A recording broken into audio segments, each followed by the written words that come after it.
Hello guys, तुम्ही गोव्याला जाऊन नाईट लाईफ एन्जॉय करण्याचा प्लॅन करताय तर मग हा व्हिडिओ तुमच्यासाठी आहे।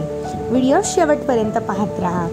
चला तर मग आम्ही येऊन पोहोचलेलो होतो बागा बीचला आणि बागा बीच हा नाईट लाईफसाठी खूप असा प्रसिद्ध आहे आणि खूप व्हिडिओज आणि फोटोज बघून आम्ही या बीचला व्हिजिट करण्यासाठी आलेलो होतो।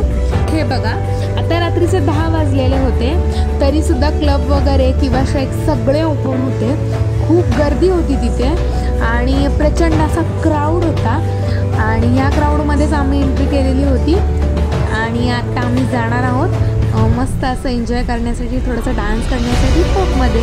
चला तर मग बघूया व्हिडिओज। आता येऊन पोहोचलेलो होतो, आम्ही एंट्री केलेली होती आणि इथं स्टार्टिंग प्राईस क्लबची 1000 पासून पुढे आहे, म्हणजे पुणे मुंबईच्या क्लबपेक्षा गोव्यातलं क्लब म्हणायला गेलं तर स्वस्त आहे। आणि हे बघा, फुल असं एन्जॉय केलेलं होतं आम्ही आमच्या मित्रांसोबत आणि खूप मजा आली। तुम्ही जर गोव्याला व्हिजिट करत असाल ना तर गोव्याची नाईट लाईफसुद्धा एन्जॉय करा, आयुष्यभर तुमच्या लक्षात राहील।